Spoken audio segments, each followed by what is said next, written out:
हमारा जनता का राज है। प्रजातंत्र सबसे बड़ा हम सबको नाज है। नमस्कार, मैं गोविंद मीणा, केंद्रीय विद्यालय जैतपुर। कैलाश खेर की आवाज़ में वेलकम टू सज्जनपुर मूवी का ये गाना। इस वीडियो में हम क्लास 9 का जो फर्स्ट चैप्टर है, what is democracy and Y democracy, इसको स्टडी करेंगे। तो इस वीडियो को हमने इस टॉपिक को, इस चैप्टर को हमने टोटल 4 टॉपिक में डिवाइड किया है, जो कि हमारी इस तरीके से रहेंगे। पहला टॉपिक होगा हमारा what is democracy. Second topic होगा हमारा फीचर्स ऑफ डेमोक्रेसी। तो फीचर ऑफ डेमोक्रेसी में हम 4 फीचर्स स्टडी करेंगे, लेकिन जब इन चारों फीचर्स को हम स्टडी करेंगे तो इसके साथ डिफरेंट डिफरेंट जो वर्ल्ड के नेशन है, कंट्री है, उनकी भी केस स्टडी करेंगे। जैसे पाकिस्तान की केस स्टडी देखेंगे पहले वाले में, major decision by elected leaders, तो ये इसमें पाकिस्तान की केस स्टडी होगी।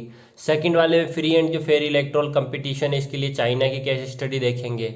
इसके अलावा जो सी है हमारा, one person one vote one value, तो इसके लिए जो हमारी केस स्टडी होगी सऊदी अरबिया की। और लास्ट जो है rule of law and respect for rights, इसके लिए हम जो जिम्बाब्वे उसकी केस स्टडी देखेंगे।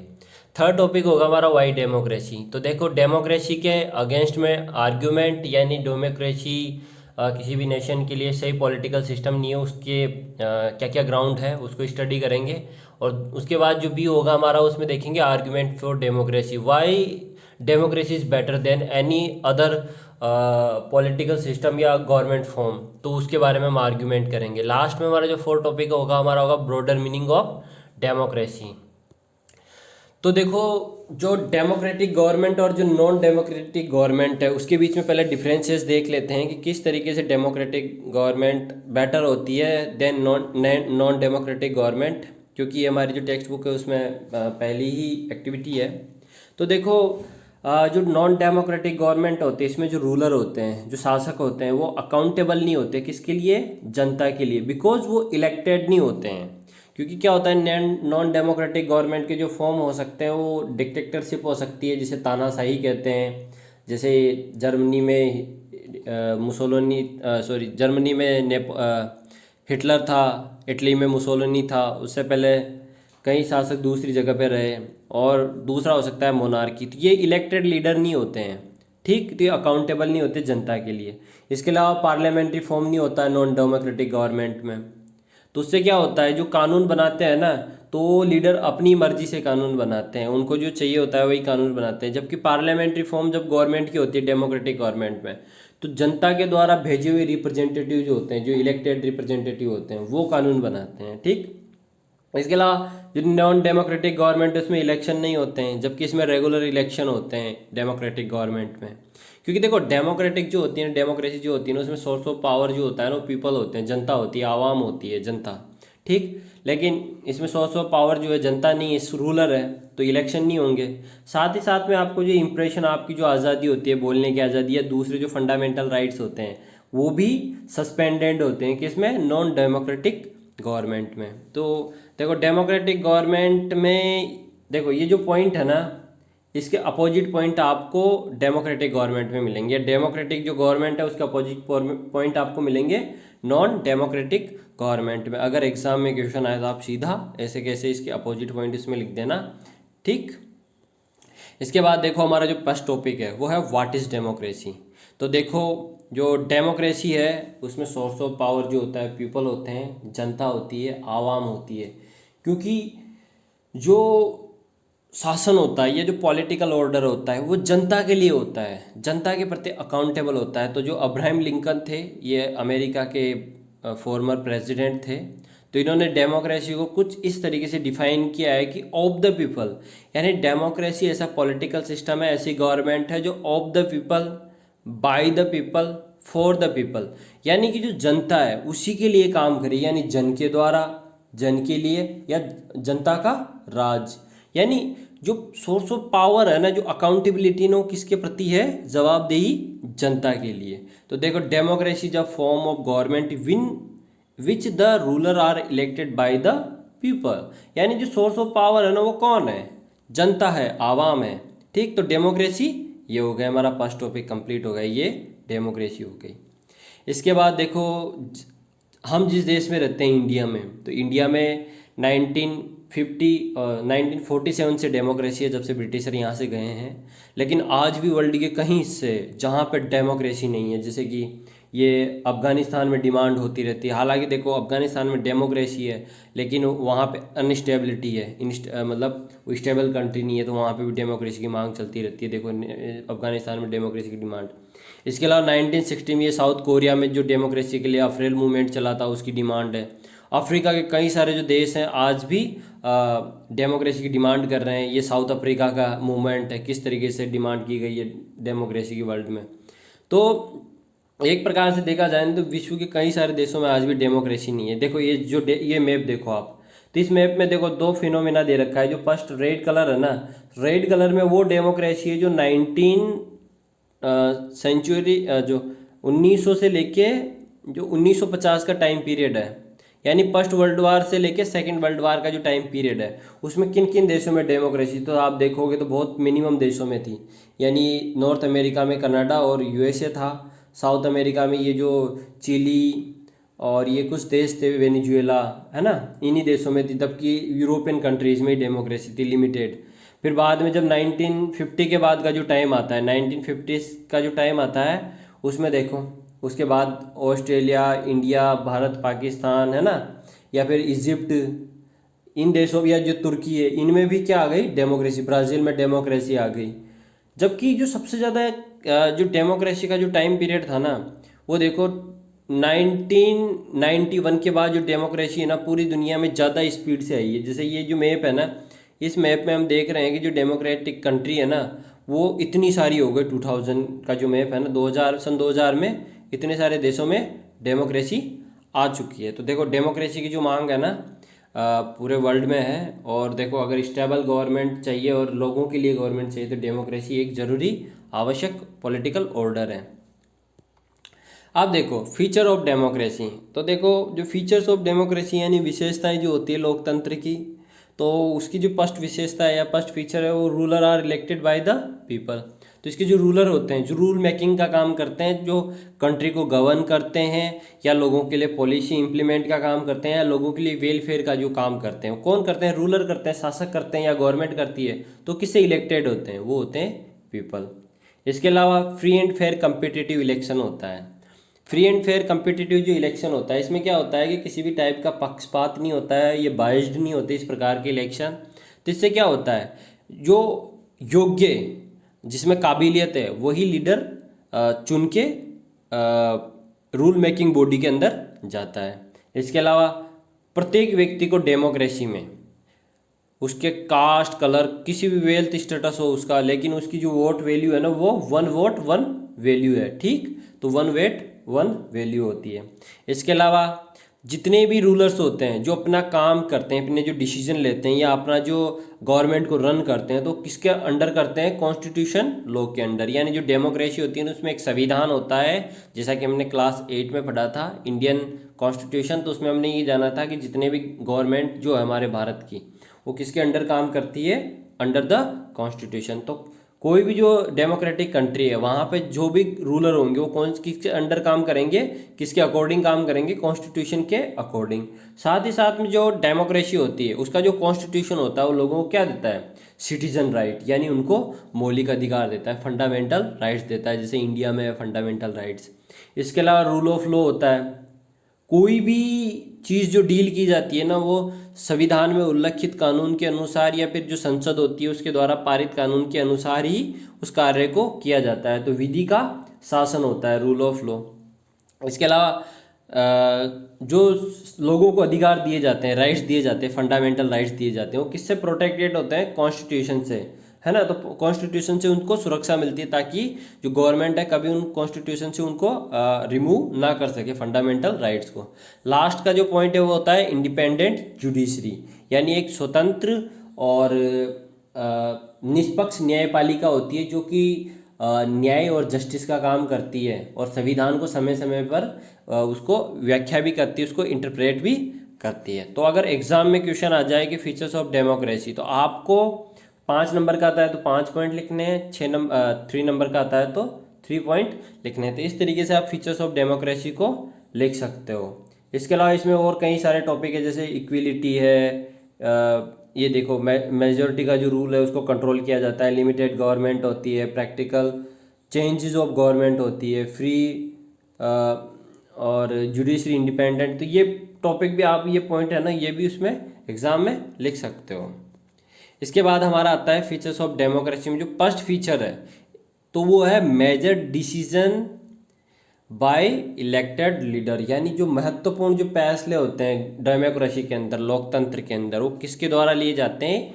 इलेक्टेड, यानी चुने हुए जनप्रतिनिधियों के द्वारा। लेकिन अगर चुना हुआ जनप्रतिनिधि नहीं है तो वो डेमोक्रेसी नहीं है। जैसे पाकिस्तान का हम एग्जाम्पल लेते हैं।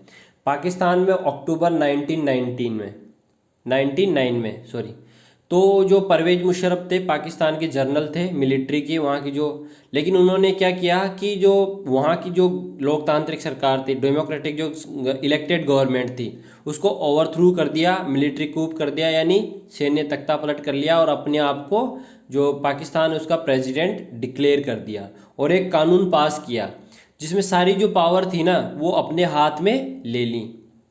तो जो पाकिस्तान का जो केस है, अब देखो हमने डेमोक्रेसी में सबसे जो मेन इंपॉर्टेंट बात है वो है जो जितने भी डिसीजन है ना किसके द्वारा चुने लिए जा रहे हैं? इलेक्टेड लीडर के द्वारा।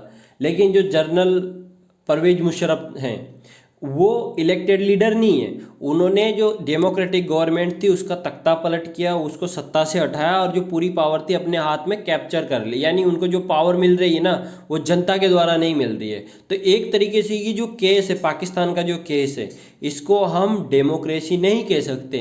क्यों नहीं कह सकते? क्योंकि वो इलेक्टेड लीडर नहीं थे। इलेक्टेड लीडर कौन होते हैं? जिनको जनता चूज करती है, जिनको जनता इलेक्ट करती है। लेकिन पाकिस्तान में अक्टूबर 1999 में कोई इलेक्शन नहीं हुआ। उन्होंने मिलिट्री कूप के जरिए या जो सैन्य तख्ता पलटे उसके जरिए जो पाकिस्तान की पूरी पावर है किसके हाथ में ले ली? अपने हाथ में। तो जो पाकिस्तान का ये जो केस है तो इसमें क्या हुआ? ये डेमोक्रेसी नहीं हो सकती। क्यों? क्योंकि ये इलेक्टेड लीडर नहीं थे। तो देखो, in a democracy the final decision making power must rest with those elected by the people. यानी डेमोक्रेसी में जो फर्स्ट की फीचर्स है हमारा, है ना, major decision by elected leader, तो इसमें क्या है? जो बड़े फैसले लेगा वो कौन लेगा? Elected leader. जबकि पाकिस्तान में ऐसा नहीं हुआ। ठीक, तो ये हमारी फर्स्ट केस स्टडी हो गई पाकिस्तान की। पाकिस्तान की लोकेशन आप सभी को पता है ही सही, फिर भी एक बार इसमें देख लेते हैं। ये इंडिया के बिल्कुल पड़ोस में जो देश है वो है पाकिस्तान। इसके बाद जो हमारा सेकंड है वो है free and fair electoral competition. तो डेमोक्रेसी का जो दूसरा की फीचर्स है वो क्या है? Free and fair electoral competition. यानी किसी भी प्रकार का जो इलेक्शन होगा, क्योंकि डेमोक्रेसी में जो सोर्स ऑफ पावर है क्या है? जनता।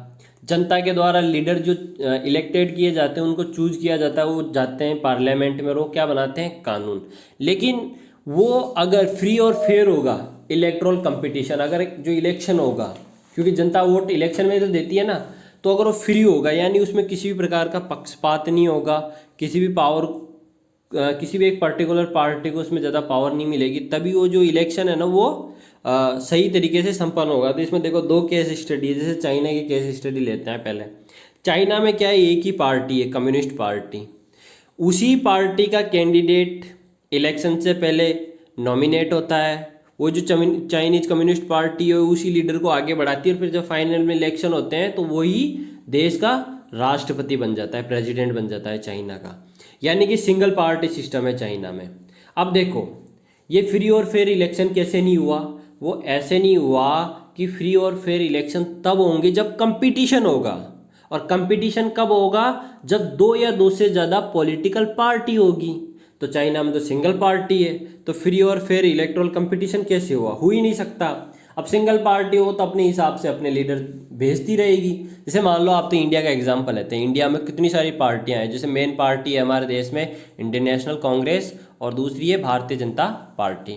अब मान लो हम ऐसा करते हैं कि या तो इंडियन नेशनल कांग्रेस को भारत की डेमोक्रेसी से रिमूव कर देते हैं, सिर्फ एक ही पार्टी रखते हैं भारतीय जनता पार्टी, या फिर ऐसा करते हैं भारतीय जनता पार्टी को हमारी डेमोक्रेसी से हटा देते हैं और एक ही पार्टी रखते हैं कांग्रेस। तो क्या भारत में फ्री और फेयर इलेक्टोरल कंपटीशन होगा? नहीं होगा। कांग्रेस होगी तो कांग्रेस अपनी मनमानी करेगी, बीजेपी होगी तो बीजेपी अपनी मनमानी करेगी। तो हमने क्या किया है? हमने सभी पार्टियों को इक्वल राइट दे रखे हैं। जबकि चाइना में इक्वल राइट नहीं है, वहाँ पे सिंगल पार्टी सिस्टम है। सेम सिचुएशन मैक्सिको में है। मैक्सिको की भी जो एक पार्टी है PRI, वही अपोजिशन जो जितनी भी पार्टी है उसको कंटेस्ट करने ही नहीं देती है, उनको जीतने ही नहीं देती है। क्योंकि क्या करती है वो, डिफरेंट डिफरेंट टाइप की जो डर्टी ट्रिक्स होती है उसका यूज़ करती है। यानी जब इलेक्शन होते हैं तो इलेक्शन में करप्शन करती है, या फिर जो हथियारों का प्रयोग करती है, या फिर जो दूसरे तमाम तरीके होते हैं जिससे इलेक्शन को बिगाड़ा जा सकता है, उसका यूज़ कौन सी करती है, ये पार्टी करती है। तो इससे क्या होता है, हर बार यही जो पार्टी है ना PRI, इसी पार्टी का जो प्रेसिडेंट है वो क्या बन जाता है इसमें, लीडर। ठीक, तो ये भी एक प्रकार से फ्री और फेयर इलेक्टोरल कंपटीशन ही होगा। फ्री और फेयर इलेक्टोरल कंपटीशन वो होगा जहाँ पे किसी भी नेशन के अंदर सभी पार्टियों को इक्वल इलेक्शन लड़ने की आज़ादी होगी, उन्हें इक्वल अपने तरीके से रिप्रेजेंटेटिव खड़े करने की आज़ादी होगी, और फिर उनको पूरी तरीके से अपनी गवर्नमेंट बनाने की भी आज़ादी होगी। तभी जो हमारा डेमोक्रेसी का जो सेकंड फ्री और जो फेयर इलेक्टोरल कंपटीशन है वो फीचर्स कंप्लीट होगा। तो देखो दोनों ही केस में जो है ना, हम डेमोक्रेसी नहीं कह सकते इसको। जो चाइना वाला केस है इसमें भी डेमोक्रेसी नहीं कह सकते क्योंकि सिंगल पार्टी सिस्टम है। मैक्सिको में भी पार्टियां हैं, डिफरेंट डिफरेंट पार्टियां हैं मैक्सिको में अलग अलग, लेकिन एक ही पार्टी है ना वो अपने आप को डोमिनेट रखती है। तो फ्री और फेयर इलेक्टोरल कंपटीशन दोनों ही देशों में नहीं है, तो इससे क्या है, इसको हम डेमोक्रेसी नहीं कह सकते। तो देखो एक बार इनका जो लोकेशन देख लेते हैं।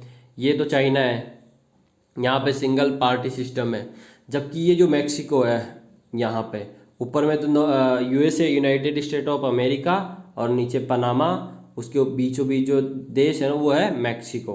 तो इस मैक्सिको में ये केस है, चाइना में तो सिंगल पार्टी सिस्टम है, और जो मैक्सिको उसमें दो पार्टीज तो है दो, लेकिन एक ही पार्टी अपनी पावर का मिसयूज करके बार बार क्या बन जाती है, शासक। ठीक, तो ये हमारा हो गया free and fair electoral competition. इसके बाद हमारा जो नेक्स्ट है वो 1 पर्सन 1 वोट 1 वैल्यू। ये जो पर्सन है इसको सिटीजन कर लो आप, सिटीजन होगा यहाँ पे नागरिक। ठीक, एक सेकंड, सिटीजन है ये, इसको पर्सन, हाँ चलो पर्सन भी ठीक है, सिटीजन भी ठीक है ना। तो देखो इसमें 3 केस स्टडी है, सऊदी अरबिया की, एस्टोनिया की और फिजी की। अब देखो तीनों ही केस स्टडी में क्या क्या है। जैसे सऊदी अरब है, सऊदी अरब जो है ना, ये रहा सऊदी अरब, यहाँ पे सऊदी अरब है, ये सऊदी अरब है। एस्टोनिया यहाँ पे है ना, और जो फिजी है ना वो यहाँ पे है, ऑस्ट्रेलिया के पास। फिजी एक देश है, सऊदी अरब एशिया में, और एस्टोनिया यहाँ पे है यूरोप के क्या बोलते हैं, रशिया के पास, इस जगह पे ना एस्टोनिया यहाँ पे है। तो इस तरीके से ये जो तीनों देश है ना, तीनों ही देशों में डिफरेंट डिफरेंट लोगों को वोटिंग राइट नहीं दे रखा है। तो देखो डेमोक्रेसी में क्या होता है, प्रत्येक व्यक्ति को अडल्ट फ्रेंचाइजीज होती है किसकी, वोट देने की, सार्वभौमिक मताधिकार होता है, जिसकी एज 18 या उस देश में पर्टिकुलर कानून कैसा है उससे ज़्यादा बनने के बाद उसको वोट देने का अधिकार होता है। लेकिन सऊदी अरबिया है, वहाँ पे महिलाएं आज भी वोटिंग राइट नहीं उनको। सऊदी अरब में जो महिलाएं होती है वो वोट नहीं दे सकती। एस्टोनिया का केस ऐसा है कि एस्टोनिया में जो बाहर के लोग हैं, यानी जो रशियन लोग हैं, एस्टोनिया की जो बाउंड्री है ना वो रशिया से टच करती है। एस्टोनिया जो कंट्री है उसकी, तो उसमें रशिया के भी लोग रहते हैं जिनको रशियन लोग कहते हैं वहाँ पे, तो उनको वोटिंग राइट नहीं दे रखा है, जो माइनॉरिटी में है। फिजी है, फिजी के केस में भी क्या है, वहाँ के जो इंडिजीनियस लोग हैं, जो फिजी के ही रहने वाले लोग थे, जो बाहर से नहीं गए हैं ना, वो फिजी के ही रहने वाले लोग थे, तो उनको वोटिंग राइट दे रखा है, बाहर के लोगों को नहीं दे रखा है। देखो फिजी का मैं आपको मामला बताता हूँ। फिजी में क्या है कि यहाँ पे बाहर के देश, पर्टिकुलर इंडिया के कई सारे लोग गए हैं पहले काम करने के लिए। ये जो कॉलोनाइजेशन था ना, यानी ब्रिटिशर जब थे तो ये लेके गए थे कई सारे लोगों को वहाँ काम करवाने के लिए मजदूरों के रूप में, तो वहीं के होके रह गया, वो उस देश को तो छोड़ के आ नहीं सकते। तो उन लोगों को तो वोटिंग राइट नहीं है अभी भी वहाँ पे फिजी में, जबकि वहाँ के जो शुरू से रहते थे सदियों से, उनको वोटिंग राइट दे रखा है।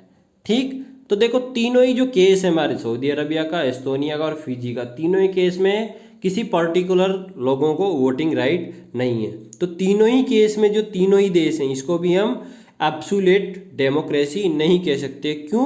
क्योंकि यहाँ पे कई सारे लोगों को वोटिंग राइट नहीं दिया गया है। अगर वोटिंग राइट सभी लोगों को नहीं है तो वो डेमोक्रेसी नहीं हो सकती है।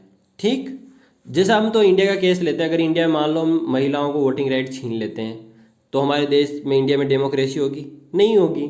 जैसे सेकंड केस में हम कहते हैं कि जो भारत में जो माइनॉरिटीज़ है भारत में 6 माइनॉरिटीज़ हैं। फर्स्ट मुस्लिम है, सिख, ईसाई, जैन, बौद्ध और पारसी, ये 6 माइनॉरिटीज़ हैं। इनमें से किसी भी एक माइनॉरिटी का अगर हम वोटिंग राइट छीन लेते हैं तो क्या इंडिया डेमोक्रेसी होगा? नहीं होगा। उसी तरीके से अगर मान लो यहाँ के इंडिजीनियस लोग होने का कोई दावा करता है, जैसे मान लो जो शुरू से सदियों से यहाँ रह रहे हैं, कई जातियाँ भारत में बाहर से आई है, तो उन बाहर से आने वाली जातियों को अगर हम वोटिंग राइट छीन लेंगे तो क्या इंडिया डेमोक्रेसी होगा? नहीं होगा। डेमोक्रेसी में ईच अडल्ट जो सिटीजन होता है उसका वोट का वैल्यू इक्वल होता है, एक होता है, तभी वो क्या होता है? डेमोक्रेसी होता है। ठीक, तो ये हमारा जो थर्ड था फीचर्स ऑफ डेमोक्रेसी में 1 पर्सन 1 वोट 1 वैल्यू, वो भी कंप्लीट हुआ। इसके बाद हमारा देखो जो वोटिंग की बात आती है तो इंडिया में एक बार वोटिंग राइट का जो हिस्ट्री है उसको देख लेते हैं। तो भारत जब आज़ाद हुआ था 1947 में, और जब हमारे देश में जिस दिन कॉन्स्टिट्यूशन को लागू किया गया था 26 जनवरी 1950 1950 को जब हमारा देश गणतंत्र बना था, तो उसी दिन से हमारे देश में क्या है? सभी लोगों को वोटिंग राइट है।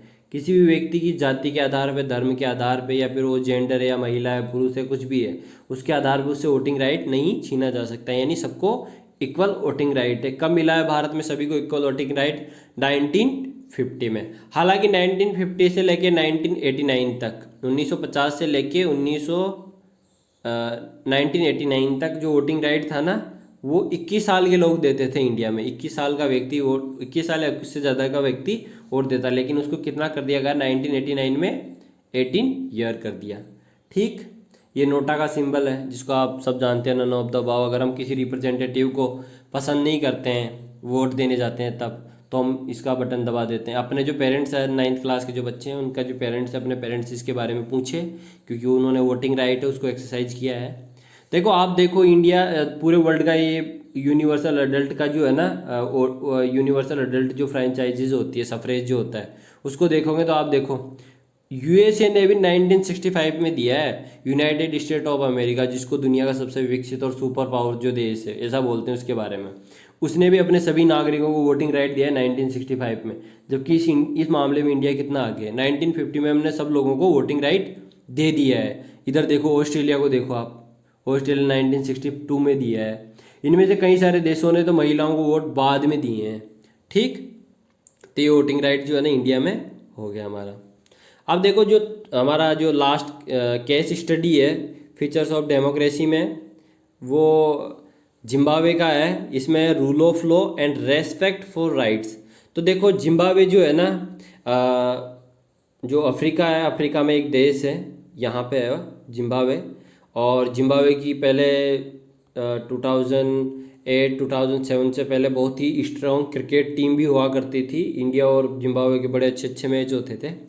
तो इसमें क्या था कि जब ये आज़ाद हुआ तो यहाँ पे जो लीडर थे उनका नाम था ज़नुफ़। जो ज़नुफ़ थे ना वो थे। अब इन्होंने क्या किया, इन्होंने डेमोक्रेसी तो आई वहाँ पे, लेकिन इन्होंने क्या किया, जो अपनी पार्टी थी उसको पावरफुल कर लिया। और दूसरा ये एक पॉपुलर लीडर थे वहाँ पे, तो इनकी पार्टी को इन्होंने पावरफुल कर लिया और अनफेयर प्रैक्टिस करते इलेक्शन में, और ये जीतते गए। और फिर बाद में जो दूसरी जितनी भी पॉलिटिकल पार्टी थी ना, उनको इन्होंने कमज़ोर कर दिया, यानी अपोजिशन पार्टीज थी उनको भी कमज़ोर कर दिया। साथ ही साथ में अगर कोई पब्लिक प्रोटेस्ट होता था, यानी अगर सरकार कोई काम कर रही है जिम्बाब्वे में, किसके लीडरशिप में? ज़नुफ़ के लीडरशिप में, तो वो भी जब पब्लिक प्रोटेक्शन ये करती थी, प्रोटेस्ट करती थी, तो उसको क्या कर दिया इन्होंने? इलीगल कर दिया। यानी कि अब जो जनता है, अगर सरकार कोई कार्य कर रही है और वो जनता को पसंद नहीं आया, वो जनता के लिए नहीं है, तो अब जो जनता है ना वो आंदोलन नहीं कर सकती। जबकि डेमोक्रेसी का जो सबसे बेसिक रूल होता है वो होता है कि सोर्स ऑफ पावर कौन है? जनता। अब जनता अगर कोई काम सरकार उसके लिए नहीं करती है, या अगर सरकार कोई कानून ऐसा लेके आती है, कोई वर्क ऐसा लेके आती है जो जनता के हित में नहीं है, तो जनता क्या करेगी? उसका प्रोटेस्ट करेगी। प्रोटेस्ट का राइट मिला है डेमोक्रेसी में जनता को, ताकि पता लगे गवर्नमेंट को कि ये काम जो है वो हुआ नहीं है, या फिर ये जो काम हमने किया है वो गलत किया है। लेकिन ये जो जिम्बाब्वे के लीडर थे, इन्होंने क्या किया? इसको डिक्लेयर, जो प्रोटेस्ट थे ना, आंदोलन जो थे, उनको इलीगल कर दिया। साथ ही साथ में जो टेलीविज़न थे वहाँ के, या फिर जो रेडियो था, जो मीडिया था, उसको भी कंट्रोल कर लिया। कहाँ पे? वहाँ पे जर्नलिस्ट जो थे, जो पत्रकार थे, जो डेमोक्रेसी के बारे में लिखते थे, गवर्नमेंट के अगेंस्ट लिखते थे, जो गवर्नमेंट जो है उसकी कमियां लिखते थे, तो उनको भी अरेस्ट करना शुरू कर दिया और उनको भी सप्रेस करना शुरू कर दिया। इसके अलावा वहाँ पे जो कोर्ट थी, कहाँ पे? जिम्बाब्वे में। तो जो जिम्बाब्वे की जो न्यायालय थे, तो उनके जो जजमेंट आते थे ना, उनको भी जो गवर्नमेंट थी उसने इग्नोर कर दिया और धीरे धीरे जो जितने भी जज थे उनको भी प्रेशराइज्ड किया कि आप इस तरीके से फैसले मत दो, जो हम चाहेंगे उसी तरीके से आप फैसले दो। जबकि हमने, आपको सबको पता है कि जब हमने डेमोक्रेसी के की फीचर्स पढ़े थे, उसमें देखो 7 नंबर पे यही है हमारा, there must be an independent judiciary. लेकिन जिम्बाब्वे में क्या किया गया? जो जुडिशरी थी ना, उसको भी कमज़ोर कर दिया गया। ये देखो, जुडिशरी को भी कमज़ोर कर दिया गया। तो देखो, जो जिम्बाब्वे का ये जो केस है, ये किसी भी स्थिति में डेमोक्रेटिक कंट्री या डेमोक्रेटिक गवर्नमेंट का केस नहीं है। बिकॉज क्यों नहीं है? क्योंकि किसी भी सिटीजन जो वहाँ का नागरिक है, उसको बेसिक राइट नहीं है, यानी कि उसको अपनी जो आज़ादी, फ्रीडम ऑफ एक्सप्रेशन, अपने बोलने की जो आज़ादी है वो नहीं दे रखी है। उसकी सबसे बड़ी जो आज़ादी है वोटिंग राइट, वो जिम्बाब्वे में नहीं है, है ना। इसके अलावा लोगों को जो प्रोटेस्ट करने का, जो गवर्नमेंट के खिलाफ अगर प्रोटेस्ट करते हैं कि वो गलत किया है आपने कोई भी, तो उसकी आज़ादी इनको नहीं दे रखी है। इसके अलावा जिम्बाब्वे में कोई भी पॉलिटिकल ऑपोजिशन नहीं है, यानी कि वहाँ पे कोई भी दूसरी पॉलिटिकल पार्टी नहीं है। जो है उनको भी कमज़ोर कर दिया गया है। जो जुडिशरी है उसको कमज़ोर कर दिया गया है। तो जो जिम्बाब्वे है ना, उसमें ना तो रूल ऑफ लॉ है, यानी जो कानून होता है ना, विधि का जो शासन होता है, वो भी नहीं है, और जो राइट्स हैं लोगों की वो भी नहीं है। तो इस तरीके से जो जिम्बाब्वे भी एक डेमोक्रेटिक कंट्री नहीं है। तो एक डेमोक्रेटिक गवर्नमेंट जो होती है, a democratic government rule within limits set by constitutional law and citizen right. तो कोई भी जो डेमोक्रेटिक गवर्नमेंट होती है उसको कैसे काम करना है? उसको कॉन्स्टिट्यूशन के जो कानून हैं, जो लॉ है, संविधान के जो कानून है, उसके हिसाब से काम करना है। साथ ही साथ में जो सिटीजन के जो राइट है, जो मौलिक अधिकार है, फंडामेंटल राइट्स हैं, वो भी नागरिकों को देने, तभी जाके वो क्या होगी? Democratic government. तो इस तरीके से जो फीचर्स ऑफ डेमोक्रेटिक हमने स्टडी किए, इनको एक बार फिर से देख लेते हैं। फर्स्ट जो था हमारा major decision by elected leaders, तो इसमें पाकिस्तान की केस स्टडी ली थी। तो पाकिस्तान को देखा हमने उस मामले में कि यहाँ पे ये डेमोक्रेसी नहीं है। तो डेमोक्रेसी में क्या होगा? कोई भी जो फाइनल डिसीजन मेकिंग होगी वो किसके द्वारा होगी? इलेक्टेड रिप्रेजेंटेटिव के द्वारा, जो कि जनता के द्वारा चूज किए गए हों। दूसरा था हमारा free and fair electoral competition. तो इसमें चाइना की और मैक्सिको की केस स्टडी ली। चाइना में सिंगल पार्टी सिस्टम है, वो जो करना चाहती है कम्युनिस्ट पार्टी ऑफ चाइना वो ही करती है। दूसरा मैक्सिको लिया, मैक्सिको में दूसरी पार्टीज भी है, लेकिन ये एक जो पार्टी है ना उसने पूरा डोमिनेट कर रखा है मैक्सिको में, दूसरी पार्टी को पावरफुल होने ही नहीं देती। तो इस केस में भी डेमोक्रेसी नहीं है। तो डेमोक्रेसी के लिए क्या होना जरूरी है? फ्री और फेयर इलेक्शन कंपटीशन होना जरूरी है। इसके बाद हमने जो सी था हमारा 1 पर्सन 1 वोट 1 वैल्यू। तो इसमें सऊदी अरबिया में महिलाओं को वोटिंग राइट नहीं है। एस्टोनिया में जो रशियन माइनॉरिटी के लोग हैं उनको राइट नहीं है। फिजी जो है वहाँ पे इंडिजिनियस लोगों को ही राइट है, जो वहाँ के मूल निवासी थे, जो सदियों से रह रहे थे, उन्हीं को वोटिंग राइट है। तो अगर वोटिंग राइट किन्हीं कुछ लोगों को ही पास होगा तो वो किसी भी स्थिति में डेमोक्रेसी नहीं होगी। तो डेमोक्रेसी का बेसिक फीचर क्या है? वो है कि ईच अडल्ट जो सिटीजन है उसके पास क्या होगा? वोटिंग राइट होगा। साथ ही साथ में हमने इंडिया की भी जो वोटिंग हिस्ट्री थी वो देखी। 1950 से हमें वोटिंग राइट प्राप्त है इंडिया में, और जो पहले 21 थी एज उसको 18 कर दिया हमने। इसके बाद हमने जो रूल ऑफ लॉ और एंड रेस्पेक्ट फॉर राइट्स जो होते हैं सिटीजन को, उसको देखा जिम्बाब्वे की केस स्टडी में। तो जिम्बाब्वे ने किस तरीके से पॉलिटिकल पार्टीज को दबा दिया, वहाँ पे जुडिशरी थी उसको नहीं रहने दिया, बेसिक राइट्स थे लोगों के वो अबोलिश कर दिए। तो देखो डेमोक्रेटिक गवर्नमेंट में क्या होना चाहिए? कॉन्स्टिट्यूशनल लॉ होना चाहिए और सिटीजन राइट होने चाहिए।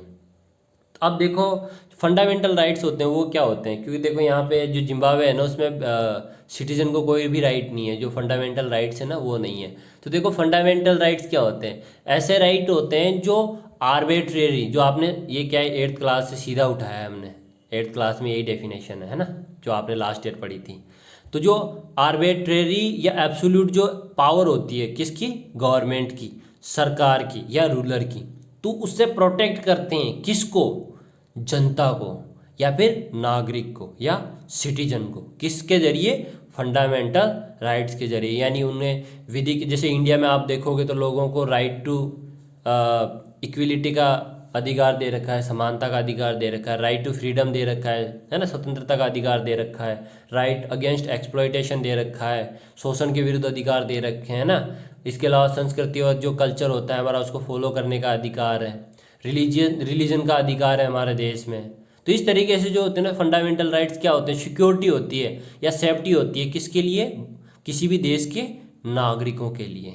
ठीक, इसके बाद वाई डेमोक्रेसी, तो जो हमारा था टॉपिक है वाई डेमोक्रेसी। तो इसमें जो आर्ग्यूमेंट है ना अगेंस्ट डेमोक्रेसी के लिए, यानी डेमोक्रेसी क्यों सही एक पॉलिटिकल सिस्टम नहीं है, उसको इसमें स्टडी देखेंगे। तो देखो जो सबसे इसमें जो अगेंस्ट इसका पहला जो आर्ग्यूमेंट है ना, वो इसमें क्या जो होते हैं, जो लीडर होते हैं ना वो चेंज होते रहते हैं।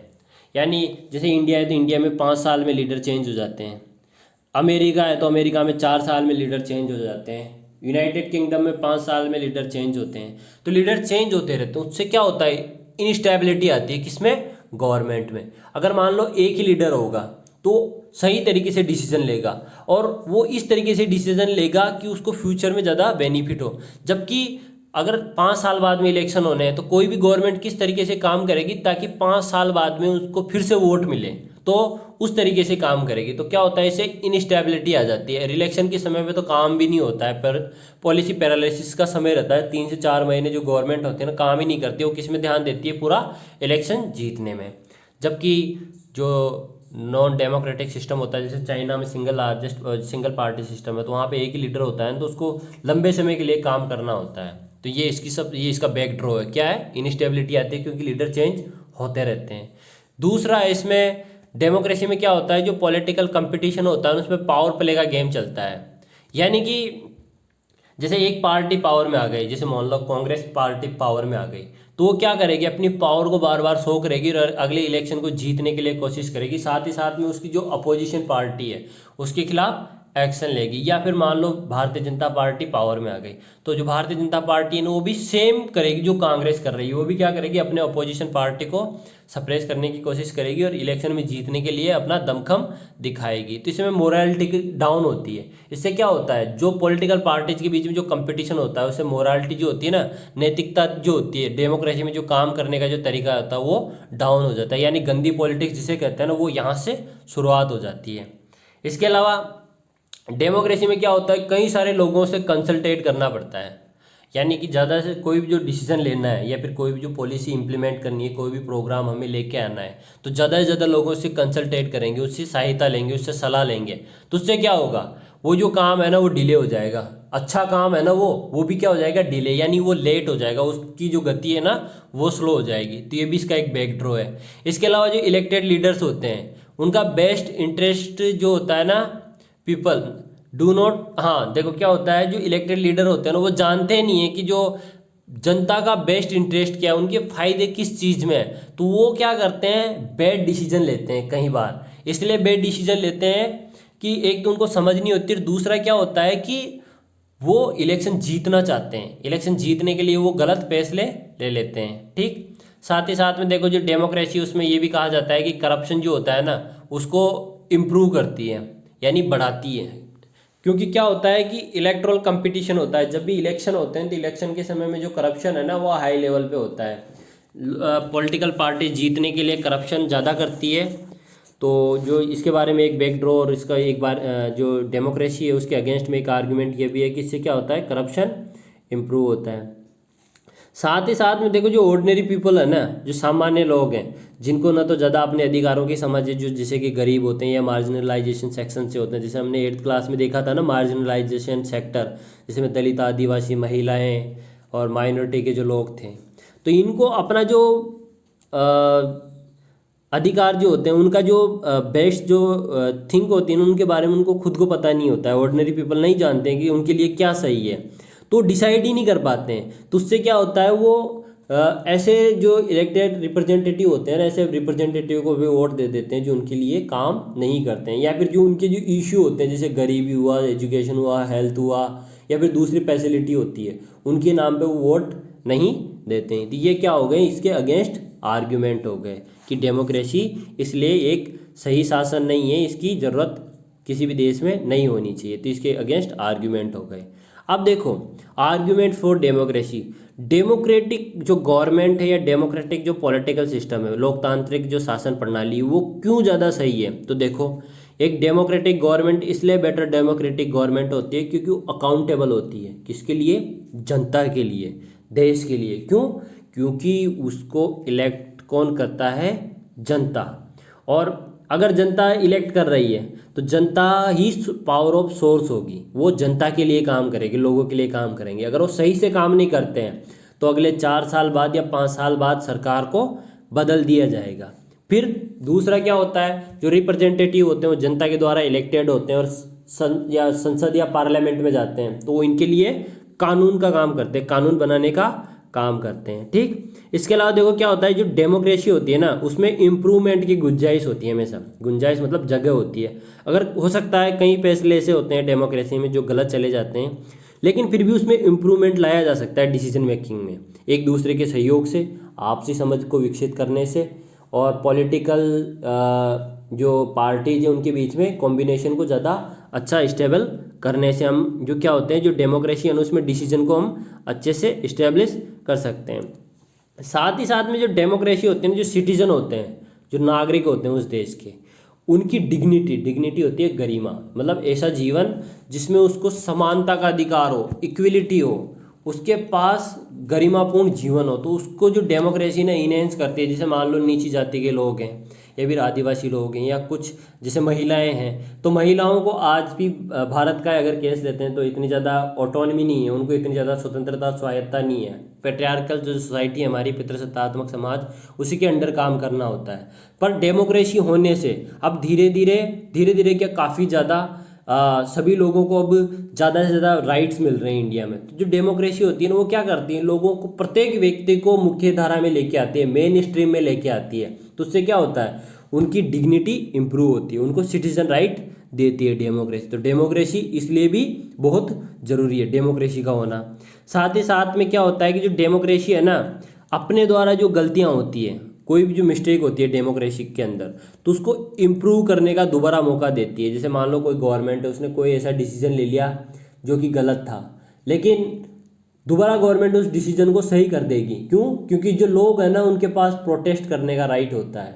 साथ ही साथ में वो उसको इलेक्शन भी जीतना होता है, तो इसके लिए उस जो फैसला उसने लिया है ना, उसको वापस दोबारा कर लेगी। तो ये आर्ग्यूमेंट हो गए हमारे डेमोक्रेसी के लिए। क्योंकि डेमोक्रेसी देखो, देखा जाए ना तो सही बात में, जहाँ पे जनता है, जो लोग हैं, उनको अगर अधिकार है, उनको सिटीजन राइट है, तो वही पॉलिटिकल सिस्टम सही होता है और वही गवर्नमेंट सही होती है। तो वो जो अधिकार देती है ना, डेमोक्रेटिक गवर्नमेंट ही लोगों को अधिकार देती है। तो ये हमारे आर्ग्यूमेंट फॉर डेमोक्रेसी हो गए।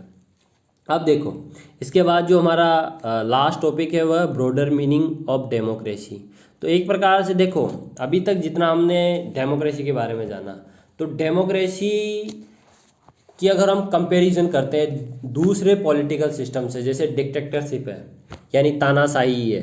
तानाशाही में क्या होता है, एक व्यक्ति या फिर उसका कुछ गिने चुने लोगों का एक ग्रुप ही किसी कंट्री में शासन करता है। जैसे जर्मनी है, तो जर्मनी में डिक्टेटरशिप थी किसके नेतृत्व में? हिटलर के नेतृत्व में। तो जर्मनी को उसने बर्बाद कर दिया और सेकेंड वर्ल्ड वार हुआ जर्मनी में, काफ़ी जर्मनी को डैमेज हुआ। मुसोलिनी था इटली का, तो वहाँ पे भी सेम सिचुएशन आई। या फिर दूसरे जो देश है वहाँ पे अगर डिक्टेटरशिप होती है तो उससे क्या होता है, वो अपनी मनमर्जी से फैसले लेता है और उससे क्या होता है कि लोगों को सिटीजन राइट नहीं होते। या फिर जैसे मान लो मोनार्की है, राजतंत्र है, तो राजतंत्र में भी राजा का बेटा बार बार राजा बनता रहेगा। तो वहाँ पे भी जो जनता है ना, उसको क्या नहीं मिलते, राइट्स नहीं मिलते, उसको अपनी पावर को एक्सरसाइज करने का मौका नहीं मिलता है, उनको फ्रीडम नहीं होता है। तो दोनों ही सिचुएशन में क्या होता है, जो लोग हैं ना, उनको आज़ादी नहीं है। लेकिन डेमोक्रेसी का जो केस है, डेमोक्रेसी के केस में ऐसी स्थिति होती है कि प्रत्येक व्यक्ति को आज़ादी है, प्रत्येक व्यक्ति बराबर है, प्रत्येक व्यक्ति को किसी भी रीजन में जाके अपना काम करने का अधिकार है।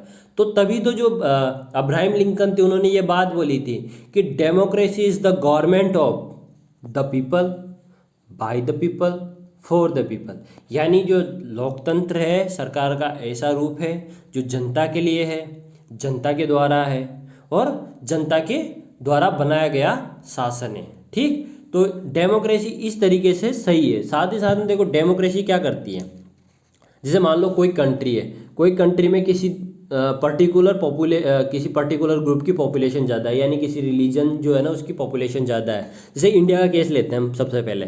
इंडिया में जो पॉपुलेशन को अगर हम रिलीजन के आधार पे देखेंगे तो 80% के आसपास जो मैक्सिमम पॉपुलेशन है इंडिया में वो हिंदू रिलीजन को फॉलो करने वाले लोगों की है। फिर उसके बाद माइनॉरिटीज़ में आ जाते हैं, मुस्लिम है, सिख हैं, ईसाई है, बुद्धिस्ट है, क्रिश्चियन है, पारसी हैं, है ना, ये माइनॉरिटीज़ हो गई 20% में।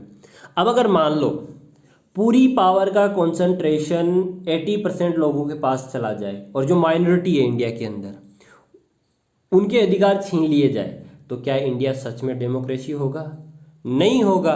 सेम सिचुएशन हम श्रीलंका की देख लेते हैं। श्रीलंका को जब हम 10th में जाएंगे तो उसको केस स्टडी भी आएगी। श्रीलंका में 75% से ज़्यादा जो लोग हैं ना वो लैंग्वेज बोलते हैं सिंहली। श्रीलंका के अंदर के जो लोग हैं वहाँ के रहने वाले, अब वहाँ पे क्या करते हैं, वो जो सिंहली लैंग्वेज है ना उसी को ऑफिशियल लैंग्वेज बना देते हैं। तो मेजोरिटी किसकी हो गई? सिंहली लोगों की। तो उन्होंने क्या किया, वहाँ में जो तमिल जो कुछ लोग थे जो तमिल लैंग्वेज बोलते थे और जो दूसरे मुस्लिम और जो जैन धर्म को जो फॉलो करने वाले लोग थे उनके अधिकार वहाँ से छीन लिए गए श्रीलंका के अंदर से। तो मेजोरिटी का रूल आ गया कहाँ पे? श्रीलंका के अंदर। तो श्रीलंका में सिविल वॉर हो गया, तो श्रीलंका में भी डेमोक्रेसी नहीं थी। या फिर किसी भी देश का आप केस ले लो, चाहे इंडिया हो, श्रीलंका हो, पाकिस्तान हो, या फिर अफगानिस्तान हो, या फिर आप यूरोपियन कंट्रीज में चले जाओ, अगर उनमें मेजोरिटी रूल आ जाएगा किसी एक पर्टिकुलर कास्ट का, पर्टिकुलर रिलीजन का, और वही सारे डिसीजन लेगा, तो उससे क्या होगा, उस देश में इनस्टेबिलिटी आएगी। क्योंकि जो माइनॉरिटी के जो लोग हैं ना वो सफरेज फील करेंगे, वो अपने को दबाव फील करेंगे, अपने आप को असहाय फील करेंगे। तो या तो फिर उससे क्या होता है, उस कंट्री के अंदर इनस्टेबिलिटी आती है। तो जो ब्रॉडर मीनिंग है ना डेमोक्रेसी का, तो डेमोक्रेसी का ब्रॉडर मीनिंग यही है कि किसी भी कंट्री के अंदर प्रत्येक व्यक्ति को जो उस कंट्री में निवास करता है उसको इक्वल राइट हो, उसको समान वोट देने का अधिकार हो, है ना, उसको पूरी पूरी बराबरी का अधिकार हो, चाहे वो माइनॉरिटी से हो चाहे मेजोरिटी से हो, महिला और पुरुष में बराबरी हो, कोई भी व्यक्ति जाति के आधार पे या संप्रदाय के आधार पे ऊंचा नीचा ना हो, तो वही डेमोक्रेसी है। साथ ही साथ में जो डेमोक्रेसी का जो होती है वो प्रत्येक व्यक्ति का जन कल्याण करे, यानी उसको गरीब ना रहने दें, उसके लिए जो एजुकेशन है उसको इंश्योर करें, है ना, उसके लिए हेल्थ फैसिलिटी है उसको इंश्योर करें, ज़्यादा से ज़्यादा लोगों को बेनिफिट हो, वही बेस्ट डेमोक्रेसी है। जैसे इंडिया है, इंडिया 1947 में आज़ाद हुआ था, आज 2020 है, तो 2020 के बाद भी हमारे देश में 40% से ज़्यादा जो लोग हैं ना वो गरीबी रेखा में हैं, वो गरीब हैं। तो हमारी डेमोक्रेसी तो यहाँ पे वोटिंग देने का राइट तो है, लेकिन हमारी सच्ची डेमोक्रेसी तब होगी, सच्ची जो हकीकत वाली जो हेल्दी डेमोक्रेसी, जो स्वस्थ जो लोकतंत्र है वो कब होगा, जब ये 40% जो लोग हैं ना गरीब, ये 0% में कन्वर्ट हो जाएंगे, तब हमारी जो डेमोक्रेसी है ना वो सच्ची कहलाएगी। तो इस तरीके से जो होता है ना जो डेमोक्रेसी का ब्रॉडर मीनिंग वो ये होता है। तो इस तरीके से जो हमने हमारे जो टॉपिक थे उनको कंप्लीट किया। इसमें कुछ कार्टून है, जैसे फर्स्ट कार्टून है कि वर्ल्ड में जो डेमोक्रेसी है, इराक में अमेरिका की जो ट्रूप्स है, अमेरिका की जो सेना है उसने डेमोक्रेसी इस्टेब्लिश की थी 2003 में, जो कि जैसे इसमें क्या था कि इराक के लोगों में डिमांड जरूर थी डेमोक्रेसी की, लेकिन क्या होता है अगर डेमोक्रेसी आए तो वहाँ के लोगों की मर्जी से आए, बाहर के देशों का इंटरफेयर नहीं हो सकता है। तो 2003 में क्या हुआ था कि वहाँ पे सद्दाम हुसैन का शासन था, उसको अमेरिकी जो ट्रूप्स थे, अमेरिकी जो आर्मी थी उसने उसको वहाँ से हटाया और अपनी मर्जी से वहाँ पे एक डेमोक्रेटिक गवर्नमेंट इस्टेब्लिश करी थी। इस कार्टून में ये दिखाया गया है। दूसरा सीरिया का केस है। सीरिया में एक पॉलिटिकल पार्टी है और वो अपनी मनमानी से ही और अपनी मर्जी से ही शासन को चलाती है और दूसरे लोगों को वोट देने का भी उसी को अधिकार है। ठीक, देखो दोनों की लोकेशन देख लो आप पहले, श्रीलंका की और सीरिया की और इसकी ईरान की। तो देखो यहाँ पे ईरान है, इस जगह पे ये ईरान कंट्री है यहाँ पे, ये देखो इधर पाकिस्तान से बॉर्डर लगता है और उधर सॉरी इराक है, इराक। तो जो इराक है ना इधर तो पाकिस्तान ये यहाँ पे है, इधर तो ईरान से लगता है और इधर सीरिया से। और जो सीरिया है ना मेडिटेरियन सी के पास है बिल्कुल, सीरिया कंट्री। तो इन दोनों में भी जो डेमोक्रेसी की डिमांड है ना वो चली है, लेकिन अपने तरीके यहाँ पे एक सिंगल पार्टी का सिस्टम है। जबकि ये जो है ये चाइना का है, ये जो कि टैंक है ना, इसको टैंक मैन बोलते हैं। क्या हुआ था चाइना में 1989 में स्टूडेंट मूवमेंट चला था, वहाँ पे डेमोक्रेसी की डिमांड आई थी, लेकिन जो चाइनीज़ गवर्नमेंट थी ना उसने उसको पूरी तरीके से दबा के रख दिया, पूरा जो मूवमेंट था ना उसको। इसके जो ये जो टैंक मैन है इसका वीडियो जो है ना इसको मैं डिस्क्रिप्शन बॉक्स में डाल दूंगा, जो नीचे डिस्क्रिप्शन बॉक्स लिखा है हमारे इसका पेज का, उसमें मैं इसको लिंक को डाल दूंगा, आप उसमें वहाँ जाके देख लीजिए इसमें किस तरीके से जो डेमोक्रेसी है ना उसको, जो डेमोक्रेसी के लिए जो मूवमेंट था उसको दबा दिया गया। साथ ही साथ में ये जो कार्टून है, ये जो लातीन अमेरिका है, लातीन अमेरिका साउथ अमेरिका के जो कॉन्टिनेंट है ना, जो देश इनको लातीन अमेरिका बोलते हैं साउथ अमेरिका को, तो यहाँ पे किस तरीके से बंदूक के दम पे जो डेमोक्रेटिक इलेक्शन करवाए जाते हैं, तो इसमें ये दिखाया जा रहा है कि जो इलेक्शन है ना वो बंदूक के दम पे होते हैं यहाँ पे।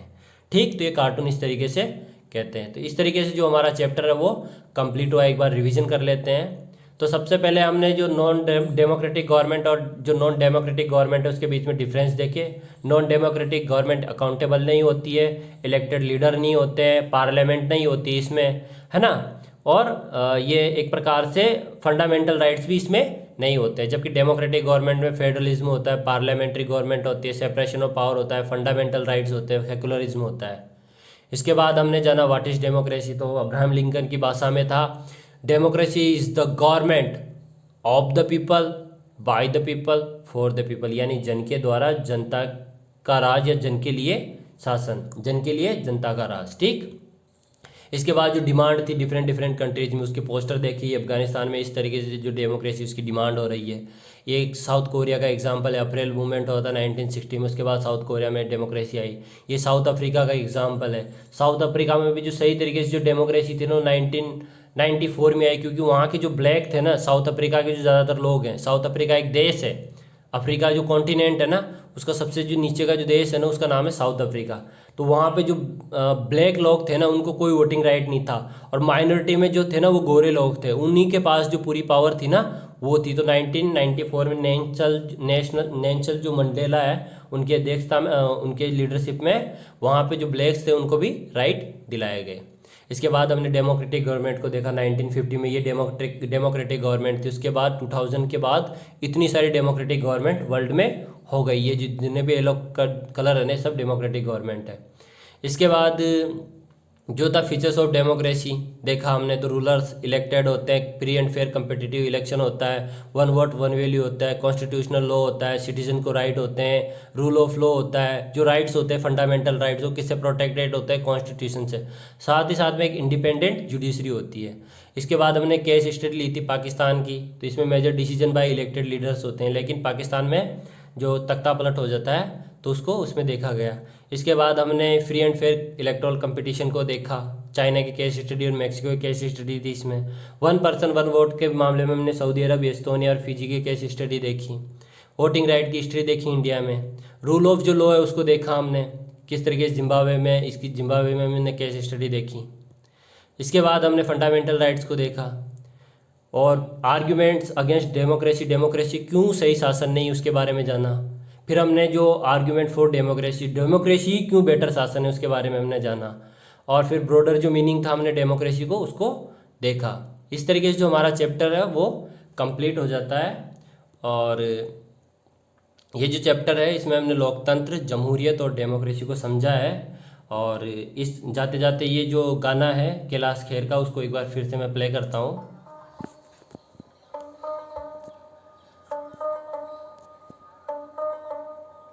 आदमी आजाद है,